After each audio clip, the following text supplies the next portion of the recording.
절 말씀, 신약성경 41쪽에 있는 말씀입니다. 우리 다 함께 마태복음 24장 9절에서 14절까지에 있는 말씀을 우리 천천히 화면과 성경을 통하여 합독하도록 하겠습니다. 그때 사람들이 너희를 환난에 넘겨 주겠으며 너희를 죽이리니 너희가 내 이름 때문에 모든 민족에게 미움을 받으리라. 그때 많은 사람이 실족하게 되어 서로 잡아주고 서로 미워하겠으며 거짓 선지자가 많이 일어나 많은 사람을 미혹하겠으며 불법이 성함으로 많은 사람의 사랑이 식어지리라. 그러나 끝까지 견디는 자는 구원을 얻으리라. 이 천국 복음이 모든 민족에게 증언되기 위하여 온 세상에 전파되리니 그제야 끝이 오리라. 아멘. 말씀의 은혜의 사역을 마태복음을 중심으로 계속 이어나가도록 하겠습니다. 지난 시간에 예수님은 세상 종말과 예수님의 재림에 관해 가르치고 계심을 우리가 알 수가 있었습니다. 세상의 종말과 예수님의 재림을 가르치는 이 본문의 이 말씀을 다른 말로 감람산 강화라고 말씀을 드리게 되죠. 마태복음에 총 5번의 이 강화가 있는데 그 중에 마지막 말씀이 오늘 본문의 말씀입니다.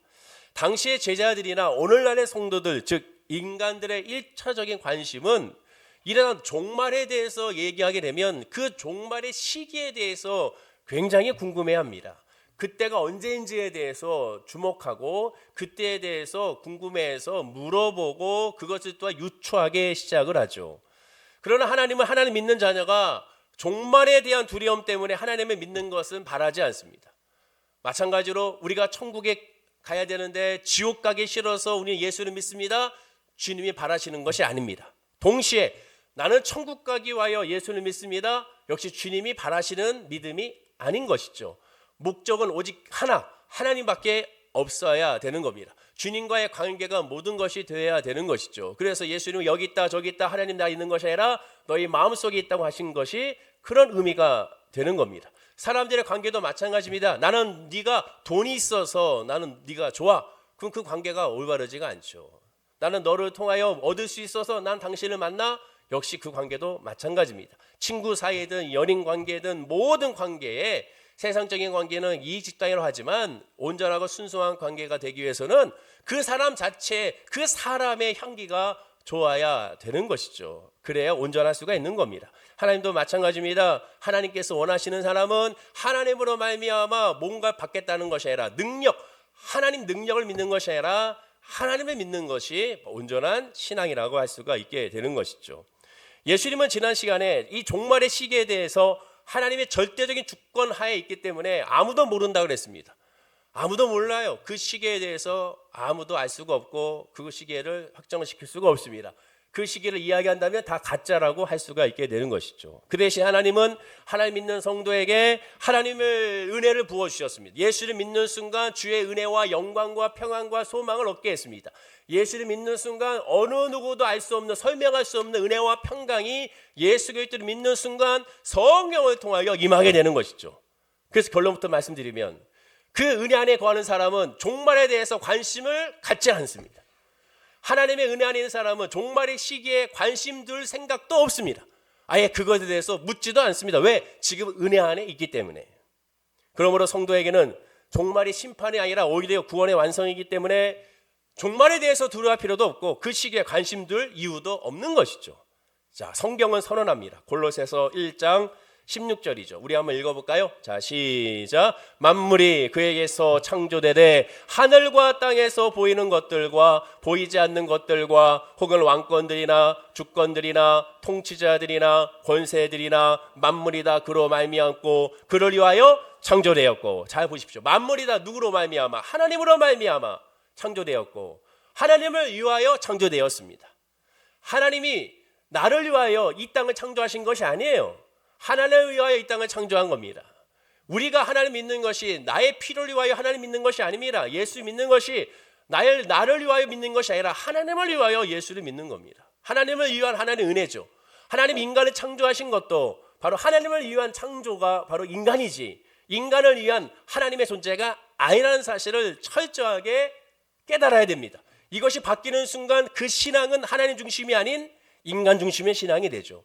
하나님 중심이 아닌 인간 중심의 신앙이 됐을 때 그 신앙은 교만으로 빠지게 되고, 그 신앙은 하나님과 관계없는 나와 내 가정을 위한 그냥 하나님이 우상에 불과한 그러한 하나의 도깨비 방망이에 불과한 복을 주는 능력자의 도우미에 불과하다는 사실을 깨달아야 되는 겁니다. 믿음이란 하나님 앞에 완전하게 엎드려지는 거고, 하나님 앞에 모든 것을 맡기는 것이죠. 요한계시록 22장 13절에도 말씀합니다. 예수님이 이렇게 말씀하시죠. 우리 한번 읽어볼까요? 자, 시작. 나는 알파와 오메가요, 처음과 마지막이요, 시작과 마침이라. 잘 보셔야 됩니다. 인류 역사의 시작도 예수로 시작이 되고 하나님으로 시작이 되고, 인류 역사의 종말도 하나님 예수로 마친다는 거예요. 모든 복음은 다 예수로 시작하여 예수로 끝나는 겁니다. 하나님으로 시작하여 하나님으로 끝나는 겁니다. 거기에 어떤 인간의 노력과 인간의 의지와 인간의 공로는 조금 더 들어갈 수가 없는 거죠. 인간의 종말, 인간의 재림, 또 예수님의 재림, 이러한 심판은 하나님의 뜻인 이 십자가 복음 안에서 복음으로 말미암아 출발하여 복음으로 말미암아 마치게 되는 겁니다. 따라서 구약 성경도 하나님이 믿음으로 말미암아 구원을 시켜주신 것이고, 이미 아담과 하와를 통하여 하나님은 십자가의 구원을 선포하고 십자가의 구원의 완성이 예수 그리스도의 신약의 말씀이며, 요한계시록을 통하여 다시 오실 그 예수님으로 이 모든 구원의 이루어짐을 선포하게 되는 것이죠. 자, 그렇기 때문에 예수님은 말씀합니다. 오늘 본문 14절입니다. 역시 14절 읽어볼까요? 자, 시작. 이 천국 복음이 모든 민족에게 증언되기 위하여 온 세상에 전파되리니 그제야 끝이 오리라. 자, 예수님은 종말의 시기를 가름하는 기준을 무엇으로 두었느냐? 복음 증거로 두었습니다. 자, 이걸 주목하십시오. 복음 증거로 예수님은 종말을 가름하는 기준을 두어줬습니다. 복음 증거가 종말의 시기에 대한 예측 근거로 말씀하자 이에 대하여 크게 두 가지로 사람들은 해석했습니다.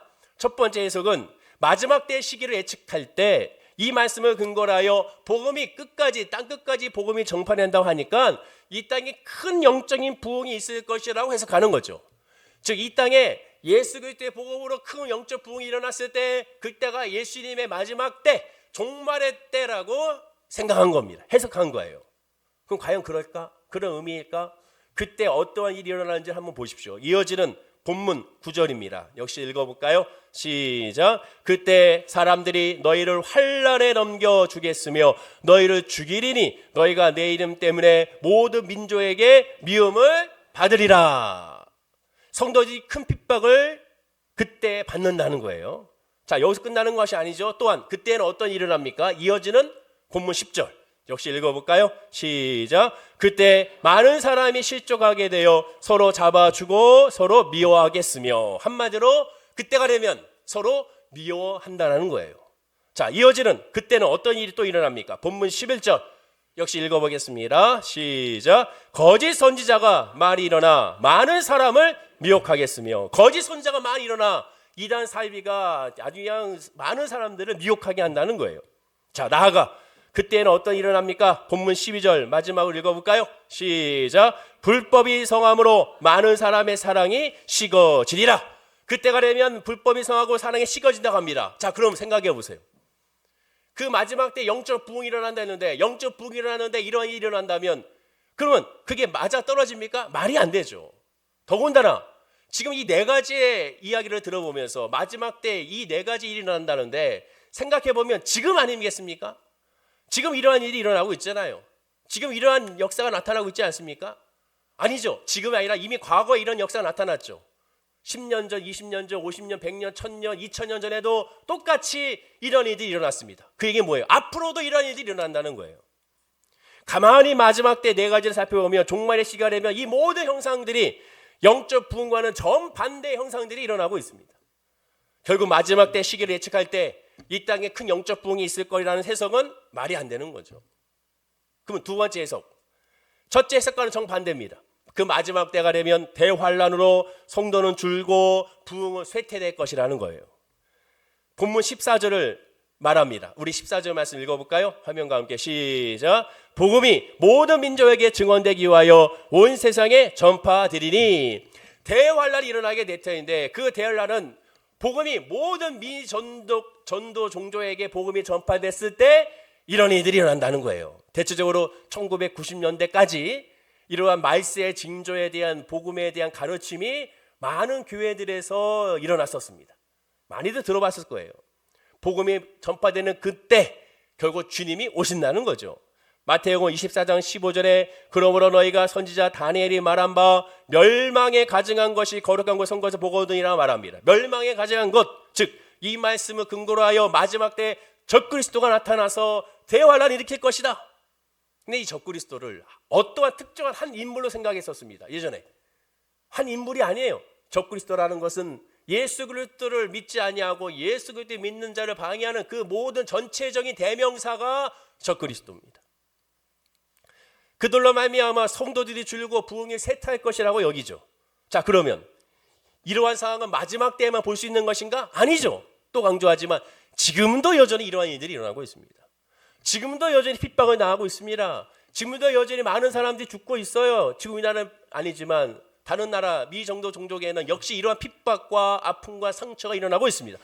우리나라도 마찬가지죠. 불과 몇십 년 전에 공산국에 의하여 이미 전라남도와 또한 경상남도의 성지순례, 국내 성지순례 가보면 많은 예수 그리스도 믿는 그리스도인들이 예수를 믿는다 이유만으로 말미암아 공산국에 의하여 수장을 당하고 순교를 당하고 총살을 당하고 맞음으로 말미암아 순교를 당했습니다. 일제강점기 때도 신사참배하지 않는 이유로 말미암아 공언을 당하고 예수 믿는 이름으로 말미암아 그 예배 때문에 많은 사람들이 역시 순교를 당한 것을 보게 되죠. 그 전에도 마찬가지입니다. 얼마 되지 않았어요. 예수 그리스도를 믿는 믿음 안에 핍박을 당하고 많은 사람이 상처받는 것은 여전했습니다. 그럼 역시 그것도 해석이 잘못됐다는 것을 알게 되는 거죠. 자, 성경을 잘 봐야 됩니다. 예수님 마태복음 24장에서 오늘 본문에서 줄곧 그때에 그 날에라는 표현을 반복했습니다. 그때에 그 날이라는 것은 시간적인 전후 순서를 사용하는 그런 말이 아닙니다. 만약에 시간적인 순서대로 전후 순서로 이야기를 했다면 그 후에라고 말해야죠. 그래야지 순차적인 시간적인 말씀이 됩니다. 그러나 그때에 또한 그 날이라는 것은 그때와 그 나이라는 그 의미가 무엇입니까? 그것은 순서적으로 이루어진 것이 아니라 동시자발적으로 일어날 수도 있는 것이고 앞뒤 분간 없이 바꿔서 일어날 수 있는 정말 불특정한 때를 말하는 것이 그때와 그 나이라고 할 수가 있는 거예요. 예수님은 본문 4절과 14절에 종말에 대해서 간략하게 설명하고 15절 이후부터는 구체적으로 설명합니다. 그리고 본문 14절에 종말에 대해서 결론을 내리죠. 최종 결론, 가르침의 결론이 바로 14절입니다. 자, 우리 14절 말씀을 읽어볼까요? 다 함께 읽어보겠습니다. 시작. 이 천국 복음이 모든 민족에게 증언되기 위하여 온 세상에 전파되리니 그제야 끝이 오리라. 잘 보십시오. 천국 복음이 온 세상에 어떻게 됐을 때, 전파됐을 때 끝이 온다는 거예요. 자, 영어 번역 성경을 보면 더 정확한 뜻을 알 수 있습니다. 여기서 사용하는 전파라는 단어가 프리칭이에요. 설교라는 뜻입니다. 단순하게 전도지로 말미암아 예수 믿으세요라의 복음 전파 아니라 그들에게 주의 메시지, 복음이 가르쳐졌을 때를 의미합니다. 복음의 메시지 그들에게 들렸을 때가 의미하게 돼요. 단순히 예수 믿으세요, 그러면 천국 갑니다, 이거 아닙니다. 그 예수님 말씀이 오늘 본문의 말씀과 같이 성경이 풀어서 그들에게 들려졌을 때를 말합니다. 그들의 지정의로 그 말씀에 아멘했을 때를 말하게 되는 거예요. 그렇다고 오해하지 말아야 할 것이 그들이 그 말씀을 믿고 구원받아서 확신될 때를 말하는 것이 아니라 그 말씀이 오늘 본문과 같이 가르쳐졌을 때를 의미하게 되는 거예요. 증언도 마찬가지입니다. 간증된다고 하잖아요. 자, 정리하면 예수님의 말씀의 뜻은 큰 영적 부흥이 아니라 모든 인간이 복음을 듣는 시기가 되면 그때 예수님이 재림하신다는 거예요. 그때 예수님이 오신다는 거예요. 근데 많이들 들어봤을 거예요. 이 메시지를 가지고 했을 때 단순하게 그냥 메시지가 복음만 전파되면 된다고만 해석한 거예요. 예수님 말씀의 뜻은 종말은 복음 전파라고 분명히 말씀하고 있는데 이 복음 전파를 그냥 문자적으로 주의 말씀이 전파되는 것에만 생각한 거예요. 윌리엄 틴테일이라는 사람이 있습니다. 한국이 아니라 세계 번역, 성경 번역의 아버지라고 하죠. 지금도 이 틴테일 협회에서 여전히 전 세계의 언어로 성경을 번역하고 있습니다. 협회에 의하면 앞으로 30년만 지나가게 되면 대부분의 언어로 다 성경이 번역이 될 것이다 라고 말하게 되죠. 그래서 사람들은 희망을 갖습니다. 이것이 다 번역이 됐을 때 예수님이 오실 것이다. 그래서 더 많은 사람들이 번역에 힘쓸 수 있도록 많이들 헌금을 많이 내셔서 더 번역에 참여해 주십시오. 그때가 예수님이 오실 날을 우리가 더 빨리 맞이할 수가 있습니다 라고 가르쳤죠. 너무 답답한 겁니다. 자기가 하나님이 되는 거예요. 그러면 주님의 시기를 자기가 결정하는 거면 이 말씀의 의미를 제대로 해석하지 못한 채 예수님의 말씀의 의미는 그것이 다가 아닙니다. 예수님께서 말씀하는 것 복음이 전파된다는 그 의미 그 자체는 단순하게 모든 사람들의 전도가 됐을 때를 말하는 것이 아닙니다. 그렇게 되면 어떻게 됩니까? 아이들이 태어나는 것을 막아야 되죠. 그 아이들이 태어난 아이 다 막아야 마지막까지 그들에게 복음이 전파될 수가 있겠죠. 그러면 아이들이 태어난 막은 것을 끝나는 거 그 아이들이 자라서 그 아이들이 성경을 읽을 때까지 기다려야죠. 불가능한 겁니다. 문자적으로 그렇게 해석하면 안 되는 거예요. 정말로 성경의 번역이 완료돼 예수님이 오시는 것인가? 아니라는 겁니다. 그런 의미가 아니에요. 늘 강조하죠. 문맥으로 봐야죠. 예수님께서 이 말씀하시는 이유가 무엇이고 무엇 때문에 이 말씀하시게 됐는지 그 질문 자체가 무엇으로부터 출발했는지를 우리가 이미 지지난 시간부터 우리가 말씀을 나누고 있었습니다. 복음이 모든 민족 온 세상에 전파된다는 것은 무슨 뜻인지 알아야 됩니다. 복음이 듣지 않는데도 심판하시는 불공평 하나님이 아니라는 의미예요. 정말로 정확히 말하면 참을 때까지 참으신 것이 바로 이 메시지입니다. 하나님은 끝까지 참으시겠다는 거예요. 복음이 전파될 때까지는 끝까지 참으시겠다는 거예요. 왜? 아이들이 계속 태어나니까 그 아이들이 복음을 또 들어야 되니까 또 태어나니까 또 하나님께서 그들에게 복음을 전해야 되니까 그 얘기는 뭡니까? 끝까지 참으시겠다는 거예요. 온전하게 참겠다는 겁니다. 본문 14절의 결론이 복음을 아직 들어보지 못한 자가 남아있는 동안에는 심판을 유예하겠다는 거예요. 여기서 우리 하나님 마음을 알죠. 그 하나님은 심판하겠다는 겁니까? 심판하고 싶지 않다는 거예요. 하나님이 노아에게 심판을 얘기했습니다. 왜 얘기했습니까? 심판하고 싶지 않았기 때문에. 120년을 기다린 이유가 뭐예요? 심판하고 싶지 않아서. 하나님이 모세에게 내가 저들을 심판하겠다 왜 얘기합니까? 심판하고 싶지 않다는 거예요. 하나님의 선지자들에게 왜 멸망을 선포합니까? 심판하고 싶고 멸망시키고 싶지 않다는 그게 아버지 하나님의 마음입니다. 예수님이 십자가 달려 죽으실 때 주여 저들의 죄를 용서하여 주옵소서 저들이 하는 짓을 알지 못합니다 했습니다. 왜? 저 같았으면 괘씸해가지고 바로 그 자리에서 하나님 빨리 천벌로 내려주십시오. 저 번개 바로 저들에게 내려주십시오 하고 싶은데 하나님은 그렇게 하지 않았습니다. 왜? 사랑하기 때문에. 그게 하나님의 아버지의 사랑입니다. 참고 또 참고 또 참고 또 기회를 주시는 거예요. 그게 복음입니다. 주님은 그 말씀을 하고 있는 거예요. 복음을 아직 듣지 못하는 사람이 남아있는 동안에는 심판을 유예하겠다는 거예요. 하고 싶지 않다는 거예요. 구약시대는 심판의 십자가 복음을 위한 준비입니다. 신약시대는 십자가 복음의 완성입니다.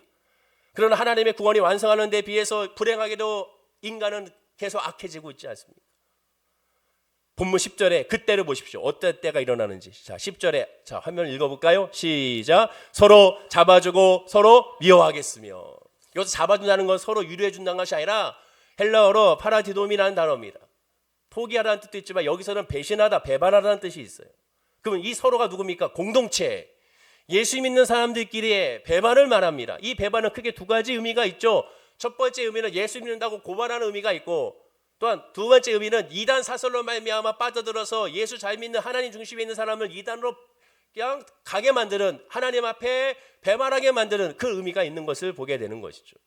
서로 공동체 멤버끼리 서로 아는 사람들끼리 서로 이렇게 한다는 거예요. 마지막 때에 가룟유다처럼 배반하여 밀고 하는 자들이 교회 안에서부터 나온다는 거예요. 여러분 외부에서의 핍박이 무서운 것이 아니라 내부에서의 핍박이 더 무서운 겁니다. 성경 구약 성경과 신약 성경을 보십시오. 그 내용이 다 하나님을 믿는 사람들의 타락을 말하지 하나님을 믿지 않는 사람들의 타락을 말하는 것이 아니에요. 하나님을 좀 안다는 사람들의 타락을 말하지 하나님을 모르는 사람들의 타락을 말씀하고 있지 않습니다. 신약도 예수 그리스도를 아예 모르는 사람들은 내비둬라. 그들은 이미 나를 알지 못함으로 나를 믿지 아니함으로 심판을 받았느니라 라고 말씀하잖아요. 중요한 거는 지금 저와 여러분들입니다. 주님을 믿는다고 하는 사람들이 더 깨어 있어야 되는 거예요. 하나님은 그들에게 관심이 있습니다. 저와 여러분의 관심이 있는 거죠. 자, 이렇게 된 까닭이 뭡니까? 본문 11절과 12절이죠. 우리 한번 읽어볼까요? 자, 시작. 거짓 선지자가 말이 일어나 많은 사람을 미혹하게 했으며 불법이 성함으로 많은 사람의 사랑이 식어지리라. 많은 거짓 교사들이 교회 안에 침투한다는 거예요. 이단 사이비가 침투하는 겁니다. 단순하게 이단 사이비가 침투하는 것이 아니라 복음을 왜곡시키는 거예요. 하나님의 복음을 기복적인 신앙으로 바꿔버리는 거예요. 하나님의 말씀을 하나님 중심의 신앙이 아닌 너와 너의 가정을 위한 말씀으로 바꿔버리는 거예요. 하나님의 말씀을 여러분들의 물질의 복과 건강의 복과 세상의 안녕과 추구를 위한 그러한 도구로 전략시키는 거예요. 하나님의 말씀으로 말미암아 죄를 회개하고 하나님의 나의 아버지라는 것을 깨닫게 하는 죄사함의 은혜 안에 거하는 축복의 복음의 통로로 사용하는 것이 아니라 그 하나님의 말씀으로 말미암아 내가 위로받아야 되고 내가 힘을 얻어야 되고 내가 소망을 가져야 되고 내가 잘 살아야 되는 말씀으로 변질시키는 겁니다. 사실 그것이 하나님 앞에 가장 악질인 것이고 바로 그들이 바로 성령 해방죄가 되는 것이죠. 불법이 성함으로 사랑에 식어졌다고 합니다. 이 사랑은 뭡니까? 제가 늘 강조하죠. 성경에 나와 있는 사랑이라는 단어는 대부분 다 아가페 사랑, 인간의 사랑이 아닙니다. 하나님의 사랑을 말하죠. 즉 하나님에 대한 사랑이 식어진 거예요. 하나님에 대한 사랑이 식어지니 이웃에 대한 사랑도 식어지게 되는 겁니다. 그런데 예수님은 이렇게 말씀합니다. 본문 13절에 이런 이들이 있는데 이렇게 된다. 자, 읽어볼까요? 시작. 그러나 끝까지 견디는 자는 구원을 얻으리라. 끝까지 견디는 자는 구원을 얻는다고 하니까 이 말씀만 13절만 딱 떼가지고 자, 성도 여러분 끝까지 견뎌내십시오. 그러면 구원을 얻습니다. 자, 조금만 견디세요. 조금만 더 버티세요. 그러면 좋은 일이 곧 다가옵니다. 조금만 더 인내하면 이 또한 지나갑니다. 여러분, 이 또한 지나가리라 이것이 성경 말씀이 아닙니다. 탈무드에 나오는 이야기죠. 복음이 아니에요. 말씀이 아닙니다. 세상도 그렇게 얘기합니다. 세상적인 심리학적 이야기로서 그들은 그렇게 얘기합니다. 조금만 견뎌라. 조금만 견뎌. 버텨. 좋은 일이 다가와. 긍정적으로 생각해. 희망적으로 생각해. 이건 세상의 말이죠. 성경은 그 반대입니다. 오히려 성경은 부정적으로 다가오죠. 하나님의 선지자들은 긍정적으로 얘기합니까? 하나님의 선지자들이 그들에게 다가가서 얘기하는 것을 회개하라. 천국에 가까웠다. 회개하라. 심판이 다가온다. 부정적이죠. 무슨 소리야? 지금 이렇게 잘 살고 있는데 이 아름다운 세상에 무슨 심판이 다가와? 무슨 소리야? 내가 이렇게 예배 잘 드리고 있는데 내가 제사 잘 드리고 있는데 말라기 넌 지금 무슨 얘기하는 거야? 이사야 너는 지금 무슨 얘기하는 거야? 예레미야 너 왜 눈물 흘리고 있어? 우리 잘 되고 있는데. 성경은 가장 부정적입니다. 인간이 봤을 때. 그러나 하나님의 메시지는 다 은혜입니다. 여러분 기억하십시오. 우리가 생각할 때는 긍정이에요. 우리가 생각할 때 부정이지만 하나님의 말씀에는 다 은혜입니다. 우리가 긍정과 부정 우리가 판단하는 거죠. 가장 또한 하나님이 보시기에 마음 아픈 인간의 모습입니다.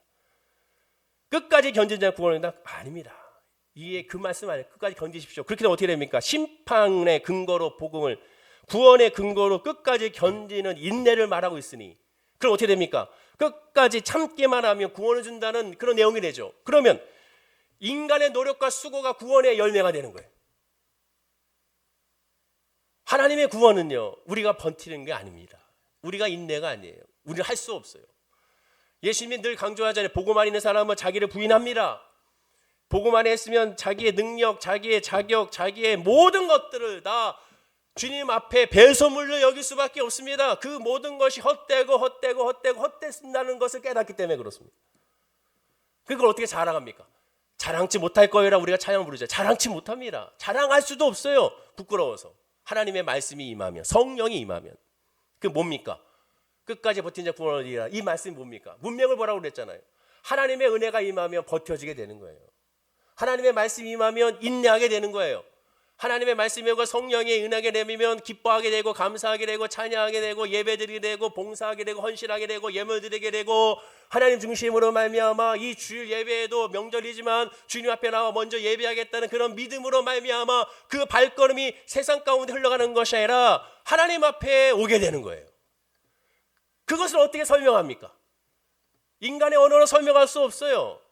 내가 예수를 만남으로 말미암아 그 변화된 것을 그거 어찌 설명할 수 있습니까? 하나님의 은혜를 누릴 수밖에 없는 거고 그것을 전할 수밖에 없는 거예요. 성도는 종말의 환난을 억지로 없는 힘까지 짜내어 견디는 것을 말하는 것이 아닙니다. 그런 존재가 아니에요. 믿음과 상관없이 핍박을 다치며 누구라도 힘들어하게 됩니다. 그러나 믿음의 사람은 믿어지기 때문에 견뎌지게 되는 거예요. 또한 주님의 은혜 안에 있기 때문에 그것을 버텨지게 되는 거예요. 그래서 내가 한 것이 아니라 주님의 은혜로 됐음을 깨닫게 되는 겁니다. 천국의 보상을 바라고 참아내는 것도 아닙니다. 이슬람의 극단주의자들처럼 네가 자살 폭탄 테러하면 너는 저 천국에서 무려 19명의 부인과 함께 살게 될 것이다. 말도 안 되는 그러한 천국 보상을 말하는 것이 아닙니다. 천국의 좋은 것만 바라보는 신앙은 추하고 힘든 것으로만 가득 찬 이 세상에 어서 빨리 도피 탈출하겠다는 그냥 염세주의에 불과한 거예요. 성도는 이미 예수님의 참 생명을 얻었고 그 안에 살고 있는 사람입니다. 그래서 현실에 아무런 보상이 없어도 예수님처럼 수많은 고난을 겪어도 주님이 계시기에 기뻐하고 주님의 그 믿음으로 말미암아 감사하며 평안하며 기뻐하는 존재가 바로 성도예요. 그것은 성령으로 말미암아 그렇게 되어지는 겁니다. 베드로가 어떻게 설명할 수 있어요? 오순절 마가다라 방에 성령의 충만을 받고 밖으로 나가 복음을 증거하고 3,000명이 회개하며 베드로와 요한이 성전에 올라가서 안진병을 일으키는 이런 모습들을 불과 며칠 전만 해도 늘 찌질했던 그가 이렇게 변화된 것을 어떻게 설명할 수 있습니까? 오직 설명한다. 오직 하나, 성령으로 말미암아 은혜로 말미암아 내가 변화됐다고 말할 수밖에 없는 거죠. 사도 바울은 그래서 고백하잖아요. 나의 나 된 것은 나로 말미암아 된 것이 아니라 주의 은혜로 된 것이라 고백하게 되는 거죠. 세상 끝 땅 끝은 복음 전파의 미전도 종족이 아닙니다. 성경 번역이 끝나는 것을 의미하는 것이 아니에요. 땅 끝은 여기 있다 저기 있다가 아닙니다. 내가 있는 이 자리가 땅 끝입니다. 여러분들이 있는 그 자리가 땅 끝이에요. 세상의 종말의 날도 바로 그 날이 바로 그 끝날입니다. 그렇게 성도는 매일 그 끝날 마지막 나 있는 것을 깨달아 하나님의 은혜 안에 있는 것을 깨달아 살아가는 존재예요. 믿음 안에 있는 사람은 하나님의 말씀으로 말미암아 지금을 주목하지 미래로 주목하지 않습니다.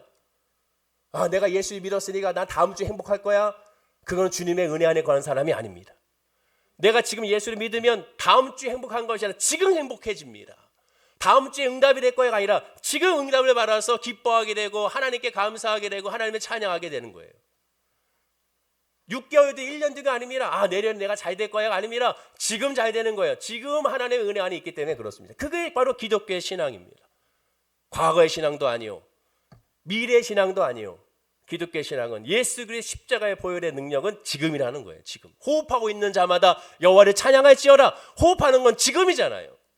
바로 지금이에요. 지금 바로 이러한 믿음을, 이러한 이론을 신학적으로 만든 분이 계십니다. 바로 2005년 7월 7일 날 당감함으로 소천하신 이중표 목사님이죠. 별세 신앙이라는 이름으로 이중표 목사님이 이 메시지를 늘 전했습니다. 그분은 이렇게 말했습니다. 현세에서 별세를 체험하는 것은 중요한 일이다. 예수 그리스도가 우리에게 약속하신 천국은 죽은 후에 가는 영혼의 천국만이 아니요. 그렇죠. 예수 그리스도 지금 믿었는데 내가 나중에 천국 갈 거야가 아니라 지금 현세에서부터 그리스도 안에서 누리는 새로운 세계인 것이다. 예수를 믿기 전에는 알지 못했던 것이 지금 예수를 믿음으로 말미암아 기쁜 거예요. 감사한 거예요. 편한 거예요. 이해할 수 없는 거죠. 아무것도 없는데 손에 잡히는 거 하나도 없고 눈에 보이지 아니하고 귀에 들린 거 하나도 없는데 행복한 거예요. 감사한 거예요. 찬양하게 되는 거예요. 내 마음속 기쁜 것부터 막 우러나오는 거예요. 그래서 오히려 나를 걱정하는 사람들에게 그들을 향하여 더 걱정해 주게 되는 거예요. 그러므로 죽은 후에 천국은 약속이요 현세에서 천국을 누리며 사는 것이 하나님의 뜻입니다. 이 뜻을 이루는 것이 별세를 사는 것입니다 라고 이준표 목사님은 평생 동안 이 별세 신학을 외치면서 오늘 본문을 근거로 하여 별세 신학을 외치면서 사셨습니다. 끝까지 견디는 자를 구원해 주는 것이 아니라 십자가의 구원을 받는 자는 그 밖으로 나가지 않기에 그 은혜 안에 있기에 끝까지 견뎌지게 되는 거예요. 그 차이를 아셔야죠. 내가 믿음이 있으니까 견뎌지는 겁니다. 내가 이기는 게 아니에요. 나는 이길 수 없어요. 하나님의 은혜가 아니면 나 이길 수 없으니까 구하는 거죠. 문제가 있으니까 하나님 이 문제를 내가 이길 수 없어요. 이 질병을 내가 이길 수가 없습니다. 이 어려움을, 이 환난은, 이 고통을 내가 이길 수가 없으니 주여 나를 도와주옵소서. 주여 나를 도와주옵소서라고 기도하면서 이겨나가는 거예요. 그리고 설명할 수 없는 그것을 간증합니다. 근데 그 간증이 뭡니까? 이루어지는 것에 대한 간증이 아니라 예수를 간증하게 되는 거예요. 그러니 예수를 믿으라는 겁니다. 그러니 성령의 충만함을 받으라는 거죠. 하루하루의 끝날이 쌓여서 세상의 끝날이 그렇게 되는 거예요. 그리고 그 믿음 안에 있으니 미래에 대해서는 관심이 없어요. 종말에 대해서 관심이 없어요. 왜? 지금 행복한데, 내가 지금 성령에 충만한데. 지금 추석이지 않습니까? 먹을 게 많잖아요. 여러분 맛있는 음식을 많이 먹고 배불러가지고 막 그렇게 있으면 어떻습니까? 그 배불러가지고 안 되겠다. 너무 배부르니까 산책이라도 좀 하고 오자. 공원 한 바퀴 돌고 오자. 공원에 나갑니다. 나가는데 갈비집에서 막 갈비 냄새가 나요. 근데 내가 배부르면 어때요? 그 갈비 냄새가 와 맛있겠다 먹고 싶다 들어가자 이게 됩니까? 그게 아니라 내가 배불러 죽겠으니까 그 갈비 냄새가 역겹게 느껴지고 그 기름기 냄새가 싫어지게 되죠. 하지만 내가 너무 배고프면 그 지나가는 갈비 지나가면 그 냄새가 너무나도 달콤하게 다가오게 되는 겁니다. 완전한 비유가 될 수 없으나 내가 하나님의 은혜 안에 있고 성령에 충만하면 관심이 없어요. 지금 내가 하나님의 은혜 안에 있는데 주님이 언제 오십니까? 지금 나에게 오셨는데 지금은 성령이 나 안에 임하고 있는데 앞으로 미래에 대해서 뭘 그거에 종말에 대해서 관심을 갖습니까? 지금 은혜 충만한 것에 기뻐하고 감사하게 되는 거죠. 아브라함이 왜 믿음의 조상이 되었는지 생각해 보십시오. 아브라함은 나이 75세에 하나님께 약속을 받았습니다. 하늘의 뭇별들처럼 너의 자손이 많게 하겠다. 100세가 되도록 끝까지 흔들리지 않고 그 약속을 믿는 건 결코 쉬운 것은 아니었습니다. 25년 동안 그는 여러 번 의심하게 되죠. 아브라함은 약속을 받고 10년이 지났는데도 그것이 이루어지지 않고 달성된 기미가 보이지 않자 자기의 충직한 종에게 기업을 물려주겠다고 하나님께 뗐습니다. 그러자 하나님은 아니다고 말씀하시면서 그 약속을 다시 한번 재확인시켜주죠.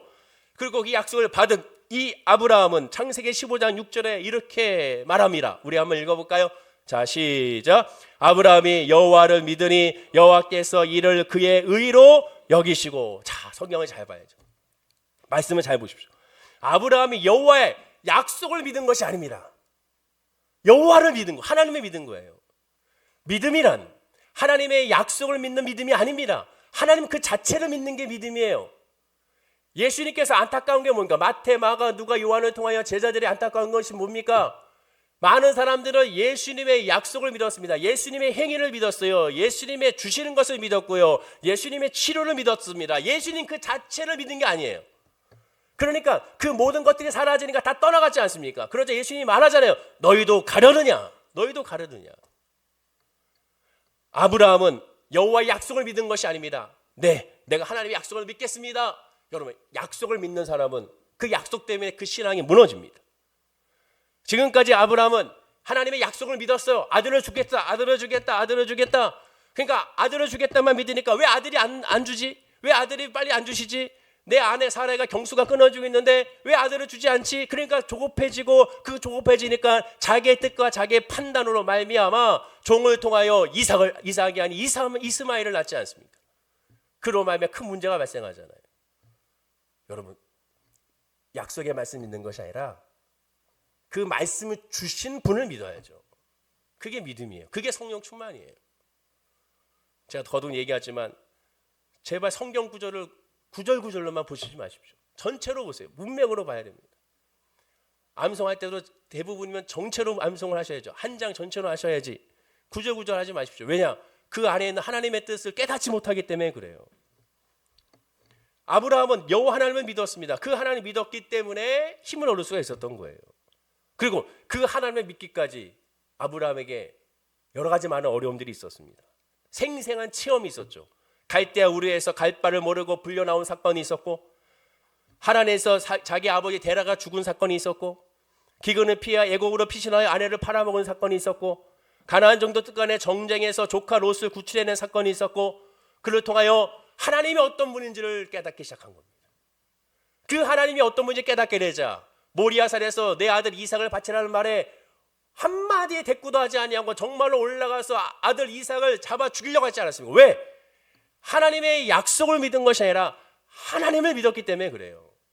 그 하나님을 믿으니까, 하나님이 설하시고 오르신 것을 믿으니까 내 생각과 내 판단으로 이건 긍정이야 이건 부정이가 아니라 무조건 하나님의 말씀은 옳고 선하다는 것을 믿기에, 하나님을 믿기에, 하나님의 누군지를 믿기에 순종할 수 있었던 겁니다. 많이들 하나님의 성경 말씀을 묵상합니다. 성경 말씀 묵상하면서 그 구절 하나하나 떼가지고 암송하면서 위로를 받으려고 하고 힘을 얻으려고 해요. 근데 문제가 뭔지 아십니까? 그 말씀은 나의 말씀으로 주어져야 되는데 그 말씀을 내가 선택했다는 거예요. 말씀은 내가 선택하는 것이 아니라 하나님이 주셔야 됩니다. 아까 그 말씀처럼 하나님이 아브라함에게 이르시되, 옛날 성경 하나님이 아브라함에게 가라사대라고 했습니다. 하나님이 나에게 주셔야지. 인격적인 만남으로 나에게 주셔야 그 말씀이, 이 문자적인 말씀이 나에게 생동감 있는 성령의 말씀은 힘의 말씀이 되는 겁니다. 근데 단순하게 이 글을 읽으면서 그래 이 글로서 내가 희망을 얻고 용기를 얻어야지 한다면 그 말씀은 생명력이 없는 거예요. 왜? 나에게 주신 말씀이 아니기 때문에. 나에게 주신 말씀을 받아야죠. 그리고 그를 위하여 기도해야죠. 하나님 나에게 말씀을 주십시오. 아브라함에게 주신 것도 나에게 말씀을 주십시오. 그리고 그 말씀이 나에게 주었을 때 그때는 말씀을 믿는 것이 아니라 주신 하나님을 믿게 되는 거예요. 주신 하나님을 믿기 때문에 그 믿음의 행보가 견뎌지게 되고 인내하게 되고 싸우게 되고 환경을 보지 않게 되고 담대하게 맞서 나갈 수가 있게 되는 겁니다. 아브라함이 바로 그렇게 된 거예요. 보통 아브라함이 가는 곳마다 단을 쌓고 여호와 이름을 불렀다고 성경은 기록하고 있습니다. 그래서 가는 곳마다 하나님께 예배를 드렸기에 많은 복을 받고 믿음의 조상이 되었다고도 생각합니다. 먼저 그의 나라 그 일을 구하라. 그럼 이 모든 걸 더하시라. 그 말씀과 같이 연결시키죠. 근데 가장 중요한 걸 빼먹었어요. 제일 중요한 걸 빼먹었어요. 그걸 빼먹으니까 외형적인 것만 충실하려고 하는 거죠. 예배에 충실하고 뭔가 하려는 것만 충실합니다. 하나님은 늘 마음의 중심을 보시는데, 마음은 아무것도 없는데, 마음은 하나님에 대한 존경도 하나님에 대한 정체성도 없는데 단순하게 눈에 보이는 예배를 드린다. 하나님은 그 예배를 받으시는 것이 아닌데도 불구하고 그렇게 행합니다. 가는 곳마다 하나님의 보호와 인도를 생생히 체험했기 때문에 아브라함은 단을 쌓고 하나님께 진심하여 감사하며 경배한 거예요. 바뀌었어요. 순서가 바뀌었어요. 가는 곳마다 단을 쌓고 하나님께 복을 받는 것이 아니라 가는 곳마다 하나님의 은혜를 체험하기에 단을 쌓을 수밖에 없었던 겁니다. 여러분, 이 순서를 바뀌시면 안 돼요. 자, 영적인 은혜가 먼저고 그 은혜로 말미암아 나머지 모든 것들이 눈에 보이는 것이 되어지니까, 그러니까 뭐가 필요합니까? 시간이 필요해요. 아브라함은 25년 걸렸어요. 모세는 80년이 걸렸습니다. 시간이 필요해요. 그런데 사람들은 그 시간을 못 견뎌합니다. 왜? 성령에 충만하지 않으니까. 하나님을 믿지 않으니까. 하나님의 정체성을 나의 하나님이라는 사실 깨닫지 못하니까 조급해지는 거예요. 조급해지니까 그 조급함을 상쇄시키기 위하여 어떻게 합니까? 더 외형적인 것으로 치장하죠. 더 예배, 더 금식, 더 기도, 더 말씀 묵상, 더 성경 필사.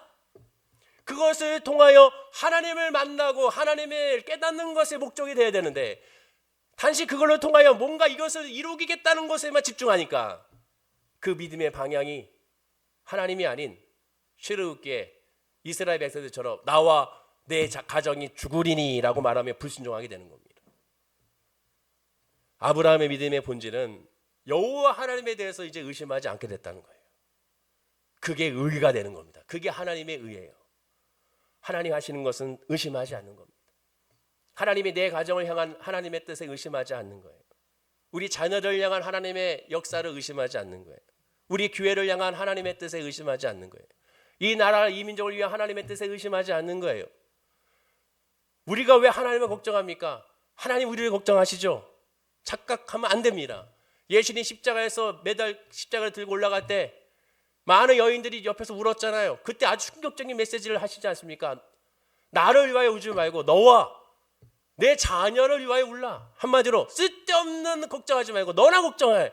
그게 바로 하나님의 메시지입니다. 우리는 깨달아야 됩니다. 아브라함, 모세, 다윗, 베드로, 바울 같은 사람들은 도덕적으로 종교적으로 하자가 절대로 없는 사람이에요. 다 찌질하고 세상 말로 정말 더럽고 추악한 사람들입니다. 아주 나쁜 사람들이에요. 아브라함 얼마나 나쁩니까? 아내를 한 번에 두 번이나 팔아넘겼어요. 자기 살겠다고. 모세도 마찬가지입니다. 다윗은 이건 말할 것도 없죠. 여러분 잘 아다시피 오늘날 따지면 매장당하도 완전 매장당해야 될 사람이죠. 베드로 역시 마찬가지. 사도 바울은 살인자입니다. 스데반 집사를 죽였어요. 그 가족들의 입장에 생각해 보세요. 야, 우리 가족을 죽여놓고 지금 이제 사도라고 해가지고 나타나가지고 뻔뻔하게 복음 증거하고 있어. 그걸 여러분 용납할 수 있겠습니까? 누구나 다 의심할 수밖에 없죠. 도덕적으로 종교적으로 다 하자가 있는 사람이었습니다. 그러나 딱 하나, 그렇기 때문에 그들은 하나님이 아니면 살아날 수 없음을 깨달아 주님께 엎드린 사람이에요. 그게 하나님의 의가 되는 겁니다. 말씀 맺겠습니다. 성도의 매일의 삶은 하나님과의 교제가 돼야 됩니다. 체험이 돼야 돼요. 하나님을 만나야 돼요. 그렇지 않으면 아무것도 할 수 없는 겁니다. 이 땅에서 천국을 맛본 만큼 나중에 천국을 소지할 수 있는 것을 많이들 강조합니다. 그렇게 돼야 되는 거예요. 얼마나 충성했니 점수를 매겨 천국에 가는 것이 아니라 지금 예수를 만나며 구원을 얻고 지금 예수를 만남으로 말하면 이미 천국 백성 됐음을 확인해야 되고 그 믿음 안에서 우리는 자유해야 되는 거예요. 그래야 천국에 막연히 소망을 얻는 것이 아니라 이 땅에서부터 아까 이준표 목사님 같이 지금 이 순간부터 주님의 거룩한 통치를 받고 있다는 사실을 깨달아 그래서 그 믿음 안에서 소망이 견고해지고 견뎌낼 수가 있는 거고 인내할 수가 있게 되는 거고 이길 수가 있게 되는 거예요. 자, 사도 바울은 에베소 성도들 향하여 간절히 기도하면서 이렇게 편지 서신을 썼습니다.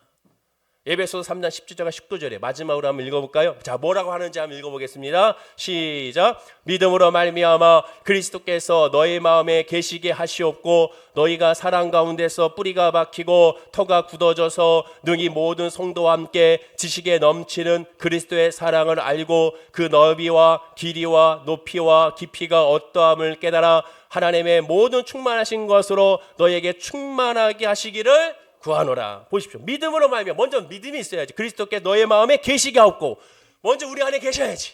먼저 나의 하나님 나의 주가 먼저 돼야죠. 영혼이 먼저 잘 돼야죠. 그리고 나서 그 믿음 안에서 그 사랑 가운데 뿌리가 박혀서 흔들리지 아니하고 그 믿음 안에서 어떻게 합니까? 그 넓이와 길이와 높이와 깊이가 어떠함을 깨달아. 어떠한 문제는 어떠한 어려움이 어떠한 시련이 어떠한 환난이든 그것을 한 각도로 보는 것이 아니라 다양하게 4차원의 각도로 보는 거죠. 이게 조용히 뭐 4차원의 영적 세계 아니겠습니까? 4차원으로 보면서 하면서 하나님의 역사가 무엇인지를 깨달아 알아가는 거예요. 그리고 이길 수가 있는 겁니다. 성도는 마지막 때 끝까지 견디며 구원해 준다는 약속을 믿을 필요가 없어요. 이미 믿음 안에 있는데. 십자가의 복음 안에 들어와 있기에 하나님의 나를 끝까지 놓지 않는 신분과 특권을 이미 소유한 그런 존재라는 정체성을 알아야 되는 거죠. 처음부터 마지막 때까지 그 복음의 기쁨 안에 사는 것이 우선순위가 됩니다. 그러면 이 시간에 물어봐야죠. 나는 그 믿음 안에 있는가? 나는 먼저 주님과의 교제가 있는가? 주를 아는가? 정말 주를 알고 있는가? 하나님이 어떤 분인지 알고 있는가? 하나님이 나에게 어떤 분인가? 그것에 대한 먼저 확신이 있는가? 하나님의 정말 창조주 하나님을 믿는가? 무소부재하신 하나님이라는 것을 믿는가? 주 예수 그리스도의 은혜로 말미암아 하나님이 나를 지키시고 나를 보호하시고 나를 인도하시고 있다는 사실을 확신하고 있는가? 지금 질병이 힘들고 물질이 힘들고 가정이 힘들고 사업이 힘들고 직장이 힘들고 여러 가지로 힘들고 어려운 이 상황 가운데도 하나님은 지금 나를 아시고 나를 인도하기 원하신다는 사실에 아멘하고 있는가? 그러면 그것을 안다면 모든 걸 다 하나님께 정말 맡기고 있는가? 한번 우리가 점검해 봐야 되는 거죠. 물론 저도 그렇지만 누구나 다 쉽게 이것을 누릴 수는 없습니다. 그래서 뭐가 필요합니까? 성령의 역사가 필요한 거예요. 그러니까 그 모든 구하는 거에 하나님께 다 내어 맡겨서 이 세상 것 다 하나님께 다 내어 맡기고 그 다음에 우리는 뭘 구합니까? 내어 맡기고 그것에 대한 응답을 구하는 것이 아니라 내어 맡기고 그러니 나에게 성령을 부어 주옵소서. 나에게 믿음을 부어 주옵소서. 나에게 하나님을 알게 하여 주옵소서. 심써 여호와 하나님을 알 수 있도록 나에게 하나님에 대한 알물 여호와의 지식을 나에게 부어 주옵소서. 그 믿음이 이 시간 저와 여러분의 기도가 됐을 때 우리는 끝까지 견디는 이겨나가는 성도님이 될 수가 있게 되는 겁니다. 그 은혜로 이번 한 주, 이번 한 달을 살아가시는 우리 모든 성도님들 되시길 간절히 축원하고 기도드립니다. 기도하겠습니다. 아버지 하나님 그렇습니다. 하나님 아버지요, 우리 모든 성도님들 매 순간순간마다 힘이 되고 지치고 외롭고 어려운 우리 모든 성도님들, 그렇기 때문에 하나님 앞에 엎드려 하나님께 내어 맡겨 나의 주 나의 하나님이 누군지를 그 정체성을 깨달아 온전한 위로와 평안을 얻는 우리 성도님들이 되게 하여 주옵소서. 내가 이기는 것이 아닙니다. 내가 견디는 것이 아닙니다. 내가 버티는 것이 아닙니다. 내가 참는 것이 아닙니다. 하나님 성령으로 말미암아 이 모든 것들이 되어지는 은혜가 오늘 예배한 우리 성도님들에게 임하게 하여 주시옵시고 그 믿음으로 말미암아 심고 거두어지는 역사가 우리 성도님들에게 있게 하여 주시옵소서. 성령의 기름 부으심과 역사하심이 예배하는 우리 모든 이들에게 임하게 될 줄로 믿사오며 예수님의 이름으로 축복하고 기도드립니다. 아멘. 우리